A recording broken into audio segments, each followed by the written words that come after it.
I've got to give every player who's been involved at the club in those 10 years an awfully great amount of credit for what we've achieved, because ultimately people need to remember that the success of a rugby club is kind of built on the backs of the 15 guys who are on the field at any one time. And I think over the 10 years, the one abiding memory that will always stand with me is just some of the qualities I've seen both from individual players and from teams in some really tough situations that have actually helped us become a team that people talk about now as one of the better Premiership teams in England. And I think it's an important thing for us to keep remembering. You know, there's a lot of hard work going in by a lot of players and a lot of sacrifices by a lot of players who have ultimately helped us to get where we are now. I still have to say, you know, winning the Championship was an absolutely amazing feeling. The feeling around this place and amongst the player group, and maybe I think at that stage obviously rugby fever probably hadn't quite gripped the city as it did after that, but winning the Championship with the two performances we put in against Bristol, and then particularly winning it like as we did with such an incredible crowd, such incredible travelling support as we did away at Bristol that night, in those circumstances, in those conditions, and in the way we did, it's still a huge memory for me.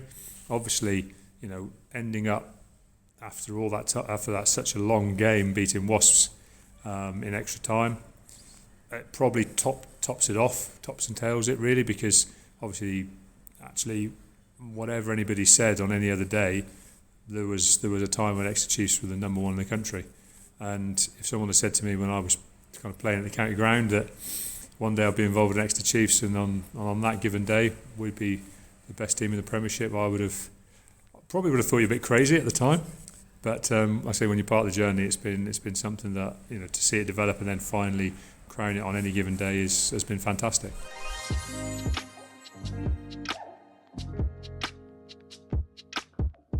Well, I think obviously when you're growing up and you know your family are involved with rugby, it probably does guide you that way a little bit. But having said that, my dad never really kind of pushed it too much for me, other than, you know, when Dad was involved on the committee, he'd finish playing, then I would go down and do a bit of ball boy stuff or do the scoreboard. But then I got involved, as most lads do. I was at primary school, and a group of lads decided to go to the local rugby club, which was Crediton at the time, and started around 9 or 10 playing a bit of junior rugby, and then I went to Saracens, and then ended up coming on to Exeter.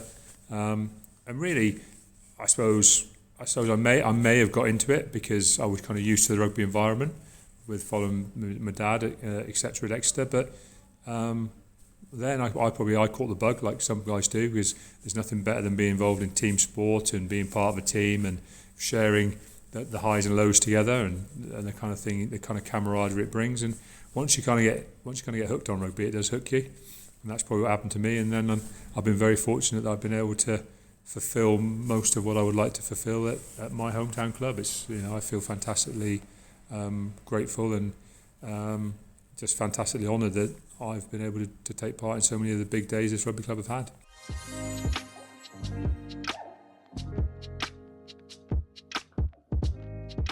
I would like to think so. I think our age range is still really good. That keeps refreshing because we keep finding academy players who keep standing up and keep proving that they should come through. Most of our recruitment tends to be targeted around the mid-20 range or younger, which means that most of your ongoing processes are being filled with players who are kind of still learning and still developing. And we've also got a number of kind of low 20 years players who we feel very comfortable will come through in the next 3 or 4 years. So there's always some change happening. There's always development available in any side, and there's always other things happening as well that we're not aware of at the time. So things like there could be law changes happening at any stage. All of those things are things you can embrace to develop and move forward as a team. I'm very lucky here. I've got a very ambitious, hard-working, forward-thinking young coaching group, both as rugby coaches, but also within the strength and conditioning and in our medical staff. And all of them work extremely hard. They all have a great work ethic. They're all very ambitious for this rugby club and for themselves. And all of those things add up to making this a really kind of positive place to work. For more Devon sport, including exclusive interviews and video, go to the Radio X website or the free Radio X app.